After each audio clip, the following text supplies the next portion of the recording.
The last but not the least presentation is the risk assessment. This is a topic which everybody is interested. So we will hear what Dr. Hazra has to say on this risk assessment. Well, first of all, I would like to thank this association, that the Indian Environment Association, especially Dr. Sen Gupta and then Mr. Dr. Gupta and other office bearers to give me this opportunity. Also, thanks to Dr. Pamela Goyal for arranging a very nice accommodation in IIT, and I love to be there. After 40 years, I went back to the same college where I went for post-graduation. Okay. Now, I made a little change because I made it risk assessment and risk management of oil and gas installation, because after assessing the risk need to be managed. Otherwise, there is nothing great about assessing it. Now, let's see, have a look at the global oil and gas industry. These are, of course, carefully designed, constructed, and obviously very nicely operated. So this is how a very brief view you can see. You have semi-submersible rig, then you have onshore rig, you have refineries and all, and including the LNG terminal here. So they are supposed to be designed, constructed and operated to a highest integrity. And generally they have a good safety record. But unfortunately, consequences of failure may be severe. And catastrophic accidents are infrequent, but not rare. Just to visit some, as you could see, this is an onshore rig fire. You have that.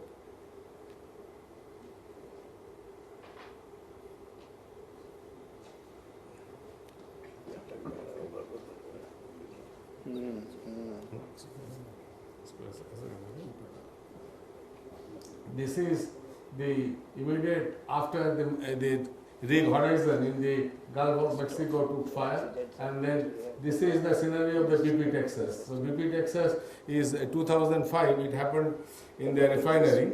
So this is one of the major accidents, and you could see the scene of the refinery certain portion.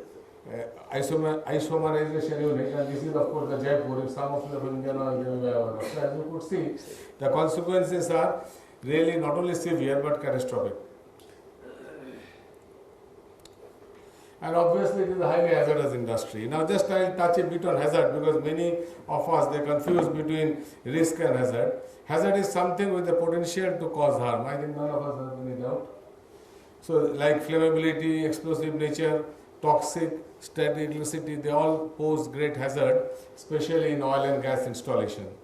Then of course certain properties of substances. Then typical situations like hurricane, it may be nature based. Then also characteristics to individuals, because a lot of accidents taken place because of human behavior. Obviously the characteristics of individual is also a hazard. Now then what is risk? Risk is the likelihood that the harm will occur from exposure to hazard. Like for example, I was standing here, there is always a hazard that the roof may fall. But then what is the likelihood of the roof fall? And that's how we really determine the risk. So risk is how great is the chance of harm, or how great is the hazard. Then why risk assessment? Basically to optimize the safety and to reduce risk most cost effective way, because you can go on reducing the risk. For example, if you put a certain, like the circus they put, the roof cannot fall, but that will definitely not be cost effective. So risk, we have to reduce the, definitely optimize the safety, but it must be done in a cost effective manner. Then how does one does it? You have different type of risk, fire, toxic, then sterile electricity, so these are hazards. Then these are the consequences. Then you talk on the probability, and that's how really you come to the risk. So I think this slide will make all of us clear that what exactly is meant by the risk. Then risk in oil and gas facilities. Now risk, if you can read it, can be in various stages of design, like we already talked about surveying, then construction, and then again on pipeline activities. So these are the risks which can be identified. Then onshore fabrication, installation, well drilling itself is the risk, as we have seen, quite a high risk if you don't really go as per the written down procedure in the courts. So operation, so this is a general slide. So these are the type of risk. I will not read because the time is of course the constraint. Then oil and gas installation. First let's look at onshore installation. Of course for the oil I have considered all onshore and offshore because basically what I have portrayed is the offshore oil. So let's talk about well blowout because this is the hottest topic today. Now one has to use a fault tree. I am sure some of you who are familiar with the risk assessment, you are all know fault tree. Even for any other purpose also fault tree is used. So the blowout frequency, what are the factors? Long string or liner type drilling. Because one of the blame which BP is being now talked on, that they use a long string design. In fact, BP used 36% of the wells in Gulf of Mexico at a long string design, whereas Shell is using only 6% and Chevron Texaco only 15%. And normally it is thought, though it's acceptable, there is nothing wrong, but it is supposed to be not as safe, especially where there is a chance of high pressure. Then obviously center ring positioning. When I go to the next part of the slide, I will see. Then mud circulation continuity, then cement composition, settling time, coupler positions, because when you put the strings down, you have to couple them, and if the coupler is in the line of the BOP, which should not have, then your shearing may get affected. Then of course the BOP malfunctioning, as it happened in Macondo oil. So this is the scene of the rig immediately after the fire. Now there is a debate whether at all the water was right to do. But there is a debate that causes the faster collapse of the structure. Sorry. Then this is a underwater spill photograph. You could see that what sort of catastrophe it is. And this gives the final workout that at 8 p.m. Halliburton begins to pour cement. 10 p.m. the cement goes as planned. Workers are inserting heavy drilling mud called mud so that it could push the cement down. Then the portion of the cement being pouring is finished, supposedly sealing the area. The first cement block was put. Then a critical negative pressure test was done, but it was quite ambiguous because the test proved either inconclusive or not satisfactory, indicating that oil is not sealed and gas is leaking into it. Between 5 to 8 p.m. some tests are done. Then BP decides the testing should end and that the worker should remove the mud in the pipe and replace it with light or the seawater, because I think people are much more knowledgeable on this field. As you know that ultimately drilling fluid is very costly. You have to recover it and put it with seawater, which is much lighter. But then it has to have enough pressures so that the cement block must hold. It's not the seawater which you want them to hold. Then between 8:10 to 8:30 p.m. workers remove significant amount of mud. The whole accident happened, that means the whole weight of the load which was on the first cement block put, that was reduced. And then 9:49 the mud begins to spew from top of the derrick. Workers feel a small explosion and then followed by the larger one. So this is exactly what happened now. Now allegation 1. These are some of the reasons, though they are debatable. Because BP chose the more risky casing option, as I said, the liner of the option. They didn't go for a liner because normally it saves about $7 to $10 million more. Then allegation 2, hurrying cost cutting. This is a internal note from all the drilling engineer in the same rig that we could be running in 2-3 days. So need a relatively quick response. Sorry for the late notice. This has been a nightmare well. So that means they have been hurrying things, which has everyone all over the place. So this is all in record with the Senate. Allegation 3, exactly. The contractor Halliburton recommended 21 centralizers because it was damn deep well. It was 5,000 feet and then further I think 12,000 feet. But then BP wanted to use centralizers. So that naturally then when you do a risk assessment, whatever QRA and all, you assume certain standard thing. But then if the operator deviates from that, naturally your risk becomes manifold. Allegation 4. The lawmaker said that BP decided against a 9 to 12 hours procedure known as cement bond log that would have tested the integrity of the cement, because as you know, even ordinary cement you have to give some time to settle, and these are very specific applications, and obviously BP did not give this 9 to 12 hour exposure. Then allegation 5, cost saving, because there is a team from Slumberg, an oil services firm. They are supposed to be quite an expert and they were supposed to supervise that somehow BP sent them on April 20, almost 12 hours, they cost very heavily. I am sure ONGC knows that slumber is very costly. The last allegation, BP also failed to fully circulate a drilling mud. A 12-hour procedure that could have helped detect gas pockets that later shot up the well and exploded the drilling rig.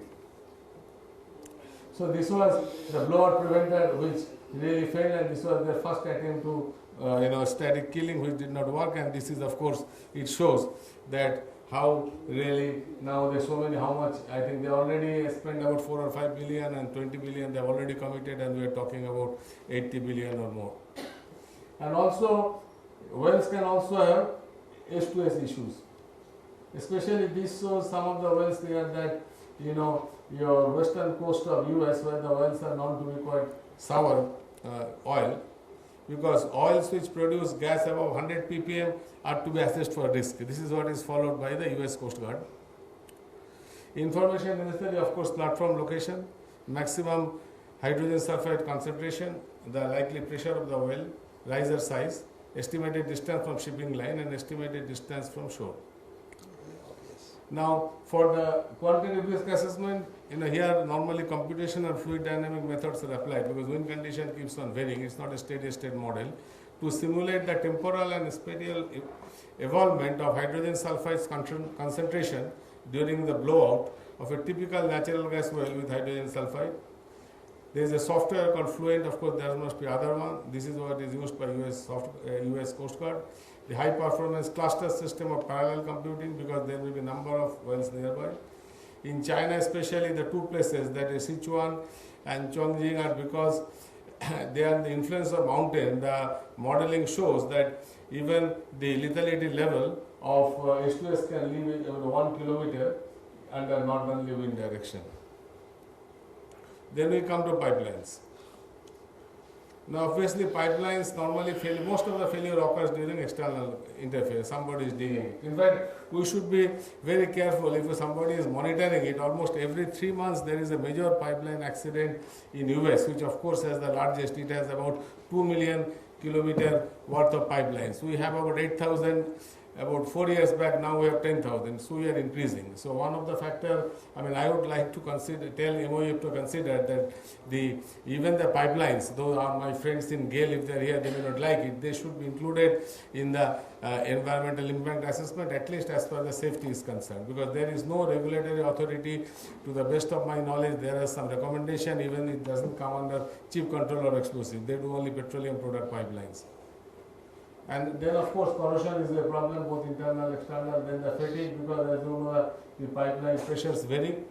Then construction defects also is a major if it is not properly inspected. Then obviously ground movement. Especially countries like Japan and all, it's very important. So this is one of the worst accident, when many of the people who are there in the industry may know. It happened in Gislenhain at Belgium, and you could see the site. More than around 20 people were killed, and you could see the scenario and the type of devastation. And this happened in a very near to a shopping mall in Belgium. So when we are also going to have a gas grid, we must be very careful about it. Now, in case of a rupture of gas transmission line, high pressure, how does it really behave? Obviously, gas escapes to the atmosphere in form of a highly turbulent jet, because it is always under pressure. Depending on the alignment of the rupture joints, the gas will escape in form of a jet or jets, because it all depends on the rupture ends, whether they overlap each other, then there may be one jet or there may be more jets. Highly turbulent mushroom-shaped cap formation. Initially, it looks like something like a small scale nuclear cloud. Then rapidly rises over release point due to source momentum and buoyancy, because still the pressure is there till the compressor station is shut off, and obviously there is a buoyancy because this is lighter, methane. Then air entrainment in the plume which follows. Then the cap means the plume we see will disperse due to progressive entrapment, and a quasi-steady plume will remain. Means that it will not be full steady with time, but it will keep on varying. Immediately following the rupture, the flow from each side of the ruptured pipe will be balanced, because assuming that both are having same pressure, both will be spilling out the same. But then suppose if one compressor station or one is cut off first, so that will reduce. Finally, flow through each leaf will depend upon the behavior of each end of the pipeline system. That's how really it will behave. So QRA methodology, first you go for failure cases, then failure methodology, failure mode, gas outflow, dispersion, ignition, thermal radiation. and explosion effects. So phase 1 to be based on models of all range of failure cases when you do the risk assessment. This is a HAC standard which is followed by this, this Institution of Gas Engineers, IG of UK. This is also followed globally. Then from there, the frequency models, the failure frequency can be developed. Then you come to phase 2, analysis of sensitivity of the software production, because any software makes an assumption, and when you are on the one end of the software, then definitely your sensitivity is quite high. I mean, the software may not tell you the exact thing. So you have to do a sensitivity analysis with various input parameter, then uncertainty level associated with model prediction, comparison risk calculation model in different companies, ports, authorities. Because after going through this, you can even go for the US Coast Guard code and then check that to their correctness. Then the Q1 is the calculation, the risk at a particular location and extended pipeline source is complicated because the failure position is not known in advance. When you do an advanced QR, you exactly do not know where the pipeline is going to failure. Consideration of effects from the predicted pipeline fire along the interaction length. Then suppose how the fire is going to behave along the pipe length. Then individual risk is to be calculated at a specified distance and location from the pipeline. So I am sure all of you know individual risk. That means the probability of a person having a fatality because of the particular accident occurring, and that is what is individual risk. And societal risk is of course the figure when because of the certain number of incidents, within a certain area how many people can undergo the fatality. So this should be generically based on estimation of population density on a site-specific manner, taking into account precise locations of buildings and people. Because if you do very near to Gurgaon, it will be one societal risk will be very high. But if you do on a very remote location, your societal risk will be perhaps quite acceptable. Hazra साहब कुछ conclude कीजिए.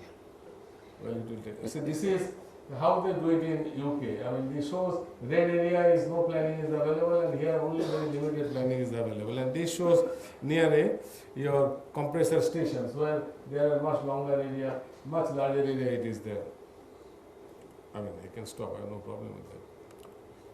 Yeah. Then hazards to the gas processing facilities. The hazards are flammable and explosive material, hydrogen. Then natural gas, LNG, ethane, propane, butane, these are the hazards. Then toxic is of course hydrogen sulfide. Now this is one of the major accidents happened in Longford, Australia. Fatalities were less, but almost for 19 days there was no fuel available in the Western Australia, that Longford area, because the entire gas supply was there. So this is one of the scenario of that accident. I will not go why it happened, but obviously they have not done a risk assessment. There was a total operational failure. They never, in the HAZOP, they never considered that scenario. Then refineries.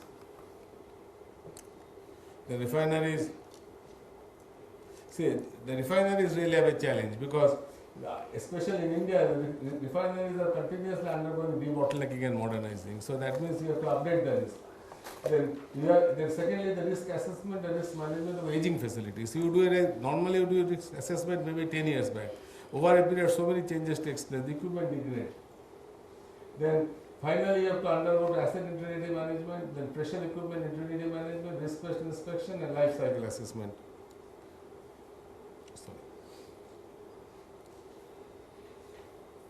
So as you could see, this is also one of the scenario from the BP, this Texas refinery, because they did not do all this required risk assessment and life cycle assessment for a refinery. They bought it from Amoco. So Amoco wanted to sell it. They did not modernize. You could see 23rd March 2005. This really made the chairman of the earlier chairman BP to resign. Then this is another accident happened on 28 July 2005 in aging refinery, same refinery. Then another thing, there is another joint refinery in Toledo where, still relief valve, all of you know. But they were fined because they found that many of the relief valve, the set pressure is not right. So OSHA pointed a sample one, they did it, but they did not do the others. So naturally, it needs to be looked into. Then asset integrity management, this is a focused integrity review, because you have to go for first design and material selection, you have to review, then corrosion control and integrity operating windows, then you go for a risk-based inspection. So this is, then you go into long-term asset integrity. Then just I'll touch risk-based inspection because this is very important, because obviously, I mean, this is the, you have to plan, do and check and act. How do you do? First, to establish the context at which risk you are going to assess, because in aging refinery you have so many points, but you have to go by the priority. So first you go communication and consultation, that how to prioritize, then you go for risk identification, the risk analysis, risk evaluation, and this entire, the third step is the risk assessment. Then you go for risk treatment. Then monitoring and review. This is one of the very important. And then you come to overall risk management to occur through the life cycle in two ways. As you see, this is a reiterative process. Then monitoring at each stage, feedback and improvement based on better understanding, and review of entire monitoring process. And this is actually taken from ISO 31000. There is ISO in that, and this is all the risk risk metrics. To go into that now. Then coming to storage installation, I think it's not complete, especially talking about Jaipur. So first is the petroleum installation. Now let's look at the petroleum installation. Now here you see the major accidents have a petrol frequency. Normally what happens in Jaipur or Bullspeed, it will be around of 10 to the power minus 6. It is far safer than dying of smoking, or even in the Delhi roads, which I am sure maybe 10 to the power minus 2 or 10 to the power 3. But the consequences thereof are severe to catastrophic, as Jaipur has shown us. Then assigning acceptability criteria is a challenge. Now then what you will accept? Because once you do a analysis thinking that you have emergency shutdown system and standard operating procedure, and then you allow a terminal to operate. But then these are all defeated, then your risk assessment itself is of no use. Then degree, so you have to also do a sensitive analysis of the consequences and frequencies, with assumptions are very high. That means, as I said, that especially what happens, this sort of terminal are not really taken as a very important operation, because if it doesn't happen in refinery, because they have good people, experienced people, systems do work. But people think that tank terminals are just a very low technology. It may be low technology, but they are extremely hazardous, and consequences may be far severe than the refinery. Then going by worst case scenario based on certain catastrophic occurrence is not realistic. Now this is debatable, because if we go by why the Jaipur has happened, then all the port terminals in Bombay, Kandla, Haldia has to go, because the entire port will be devastated if it's Bombay. Or similarly, many of the terminals. So definitely we really cannot go by that. Safety culture plays a major role, and this is one I think many of you would like to see, because this is what is the unconfined vapor cloud explosion. Now, as you know, because this was, many people have requested me to show. So what happens that, what exactly happened in Jaipur? It was unconfined vapor cloud explosion. Now this is just a model to see. This is a long tunnel where the confinement was there. It would only show that how flame propagates from detonation, from deflagration to detonation. So this is a 45-meter long tunnel, and 50% of it is very congested, like you have in plant. Though it's open plant, you have heat exchanger, a pipe bridge, you may even have a lot of vegetation. And this is your ignition. Now let's see what happens here.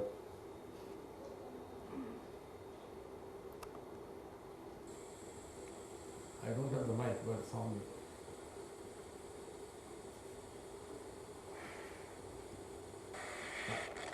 See, just after congestion, how the flame. So the congestion, it always, even in a very open area, it can create. And the next slide, if you see, it will be more clear. This is fully congested.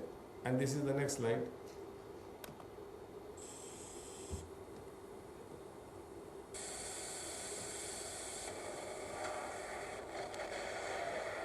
So that means in open area, if you have a congestion, it will be detonation. It will be just like a big vapor cloud explosion, not a deflagration. And then that's what we have seen, it happened in your Jaipur, and this is a similar thing happened in Bunsfield. No, just go. And then LNG and LPG. This is of course another field.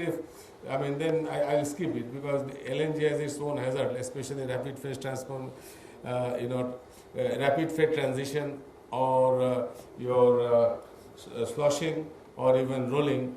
I'll just touch about the rapid phase transition, which obviously happens with if LNG spills in water, because LNG is minus 162. Especially it is important from the offshore ships. Suppose if a large quantity of, suppose a ship gets punctured, like it happened in Bombay with that fuel oil ship. Of course, the LNG new generation ships are all double hull, so chance of puncture is bad. But suppose somebody comes with a shoulder fired rocket and fires on LNG tanker, which even quite a realistic scenario as per the US Gulf is concerned. So what happens that then LPG will come into the seawater from minus 162 to say 30 or 20, whatever the temperature is. So then what happens that LPG starts vaporizing, but at a steady state about 102 degrees centigrade minus, it becomes a vapor with entrainment with a pressure of about 24 bars, which is quite high pressure. Now if it is an open area, if the LNG level in the ship is higher, so that the head is more, LNG is leaking out, then it will disperse in open area. But suppose that the LNG tanker is half full, and if the level of LNG in the ship tank is less than the water height, then water will come into the tank, and then in a constrained area, that will definitely can give a massive explosion. So that is what is called rapid phase transition. So I will not go through it. Then हजरत जी खत्म कीजिए. loading unloading. One is of course, if you are not interested floating LNG, then I will definitely then stop it. I think yes, obviously then compressor pumps, turbines are also important, and again just a slide to how do you do risk assessment, but just one more slide here. And this is the acceptable risk criteria. It will use for some of you. I am not going into that. And obviously, do not act only on short-term bottom line. This is important. Without risk assessment, risk management. Now, see what happened to BP. See here, BP in 2009, they brought down. They did it fast. Idle time had fallen to 24%. Total rig days from 34% to 2007. That means they were flogging the machine.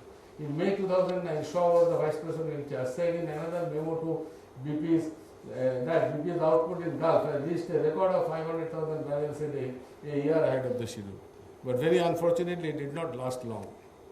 Cost is 20 billion or 80 billion. Or then today, see, this is the photo of Tony Howard, and this is the photo of another very successful CEO who got some accolades. This is the Canadian oil company. So I'm sorry to take your time, but I have rushed through and many slides I did not show.